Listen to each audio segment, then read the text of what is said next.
किसी गजरे की खुशबू को महकता छोड़ आया हूँ। किसी गजरे की खुशबू को महकता छोड़ आया हूँ। अपनी नन्ही सी चिड़िया को चहकता छोड़ आया हूँ। मुझे सीने से अपने तू लगा ले ऐ भारत माँ। मुझे सीने से अपने तू लगा ले ऐ भारत माँ। मैं अपनी माँ की बाहों को तरसता छोड़ आया हूँ। हाँ, हम बात कर रहे हैं देश प्रेम की, एक ऐसी भावना जो कि जैसे ही राष्ट्रगान या फिर राष्ट्रगीत बजने लगे तो सभी लोगों के अंदर तुरंत ही जाग जाती है, वही देश प्रेम। तो देश प्रेम पर एक ऐसा निबंध लिखना जिससे कि हमारे बोर्ड एग्जाम में सबसे अच्छे नंबर भी आ जाए और इसके बारे में सारी चीज़ें हमें पता भी चल जाए अच्छे से। तो चलिए देखते हैं। सबसे पहले देश प्रेम पर निबंध के लिए हम मुख्य संकेत बिंदुओं को देखेंगे कि कौन कौन से संकेत बिंदु हैं जिनका प्रयोग करके हम एक बहुत अच्छा सा देश प्रेम पर निबंध लिख सकते हैं। तो सर एक हमारा प्रस्तावना, इसके बाद देश प्रेम की परिभाषा क्या होती है, देश प्रेम का महत्व क्या है, देश प्रेम के प्रति हमारे कर्तव्य कौन कौन से हैं और उपसंहार क्या क्या है। इतनी ज़्यादा आसान हिंदी भाषा में लेकर के आई हूँ कि मात्र एक बार देखने से ही याद हो जाएगा, दोबारा पढ़ने की आवश्यकता ही नहीं पड़ेगी।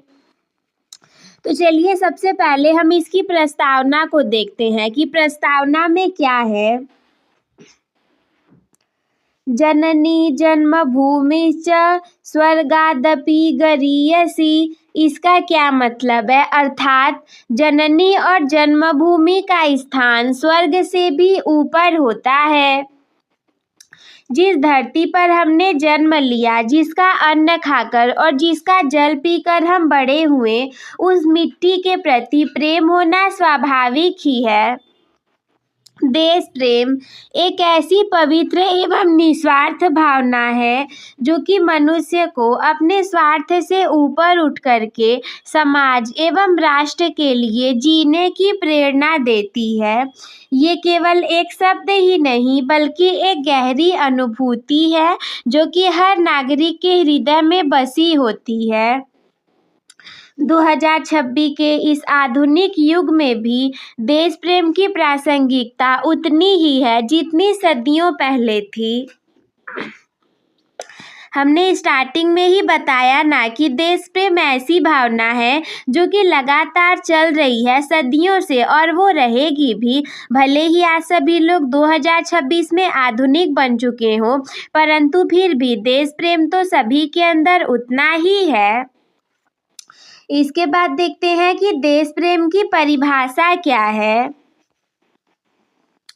तो देखिए, देश प्रेम का अर्थ केवल सीमा पर जाकर युद्ध करना ही नहीं होता, यानी कि केवल ऐसा नहीं है कि जो लोग सीमा पर जाकर युद्ध कर रहे हैं वही देश प्रेमी है, बल्कि अपने देश की संस्कृति, सभ्यता, भाषा और यहाँ के नागरिकों के प्रति सम्मान और लगाव रखना है।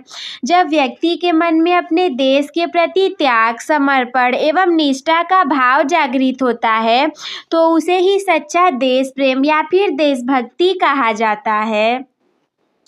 एक सच्चा देशभक्त वो है जो कि देश की उन्नति में अपनी उन्नति देखता है और देश की विपत्ति के समय अपनी जान की बाजी लगाने से भी कभी पीछे नहीं हटता। देश प्रेम का अर्थ है देश के कानून का सम्मान करना, सार्वजनिक संपत्ति की रक्षा करना एवं समाज में भाईचारे को बढ़ावा देना। तो ये जितनी चीज़ें हैं सारी देश प्रेम के अंतर्गत आती हैं। इसके बाद अगला है कि देश प्रेम का महत्व क्या है। कोई इंसान अगर देश प्रेमी नहीं होगा तो क्या होगा, एवं कोई इंसान देश प्रेमी होगा तो उसका क्या महत्व होगा। देश प्रेम जो है ये किसी भी राष्ट्र की प्रगति की आधारशिला है और इसका महत्व निम्नलिखित बिंदुओं से समझा जा सकता है, जिसमें कि सबसे पहला है एकता का सूत्र। देश प्रेम की जो भावना है ये विभिन्न धर्मों, जातियों और भाषाओं वाले लोगों को एक सूत्र में पिरोती है और ये विविधता में एकता का असली आधार भी है। नेक्स्ट है राष्ट्रीय सुरक्षा। यदि नागरिकों के मन में देश के प्रति प्रेम नहीं होगा तो कोई भी देश बाहरी आक्रमणों से सुरक्षित नहीं रह सकता। सैनिकों का शौर्य उनके हृदय में बसे देश प्रेम का ही परिणाम है। सैनिक जो हमारे देश की रक्षा करते हैं वो क्यों करते हैं? कारण यही है कि देश प्रेम है। अगला है प्रेरणा का स्रोत। तो इतिहास गवाह है कि महाराणा प्रताप, छत्रपति शिवाजी, भगत सिंह और महात्मा गांधी जैसे महान पुरुषों ने देश प्रेम के कारण ही कठिन परिस्थितियों में भी घुटने नहीं टेके। उनकी कहानियां आज भी युवाओं को प्रेरित करती रहती है। नेक्स्ट है सामाजिक सुधार। जब हमें अपने देश से प्रेम होता है तो हम उसकी कमियों जैसे कि गरीबी, निरक्षरता, भ्रष्टाचार, इन सभी को दूर करने का प्रयास करते हैं जिससे कि समाज बेहतर बनता है। अब कोई पूछे कि देश प्रेम के प्रति हमारा कर्तव्य क्या है तो जवाब आपके पास होना चाहिए कि वर्तमान समय में देश प्रेम जताने के तरीके बदल गए हैं और आज के संदर्भ में एक नागरिक के मुख्य कर्तव्य इस प्रकार हैं। जैसे कि यदि आप ईमानदारी से कार्य करते हैं तो वो भी देश प्रेम के अंतर्गत आएगा। एक डॉक्टर, इंजीनियर, किसान या फिर विद्यार्थी यदि अपना काम पूरी ईमानदारी से करता है तो वो भी एक बड़ी देशभक्ति है, क्योंकि डॉक्टर तो यहाँ के रहेंगे परंतु किडनी चुरा करके दूसरे जगह बेच देंगे। तो इसीलिए यदि कोई अपना काम ईमानदारी से करे तो वो भी देशभक्ति के अंतर्गत आएगा। पर्यावरण की रक्षा करना। अपने देश की नदियों, पहाड़ों और जंगलों को प्रदूषण मुक्त रखना हमारा प्राथमिक कर्तव्य है। स्वच्छ भारत अभियान में योगदान देना भी देश प्रेम का हिस्सा है। अगला है शिक्षा का प्रसार। एक शिक्षित नागरिक ही देश के भविष्य को उज्जवल बना सकता है और हमें स्वयं शिक्षित होना चाहिए और दूसरों को भी इसके लिए प्रोत्साहित करना चाहिए। संसाधनों का सदा सदुपयोग करना चाहिए। बिजली, पानी और भोजन की बर्बादी रोकना भी राष्ट्र सेवा है। हमें देश के सीमित संसाधनों का सम्मान करना चाहिए। स्वदेशी का गौरव। अपने देश में बनी वस्तुओं का उपयोग करना एवं अपनी संस्कृति एवं भाषा पर गर्व करना प्रत्येक नागरिक का कर्तव्य है और हमें इसे जरूर से निभाना चाहिए। लास्ट में है उपसंहार। इसका क्या होगा? तो निष्कर्षतः यानी कि अंत में देश प्रेम वह अमृत है जिसे पीकर व्यक्ति अमर हो जाता है और ये भावना हमें स्वार्थ एवं संकीर्णता की दीवारों से बाहर निकालती है।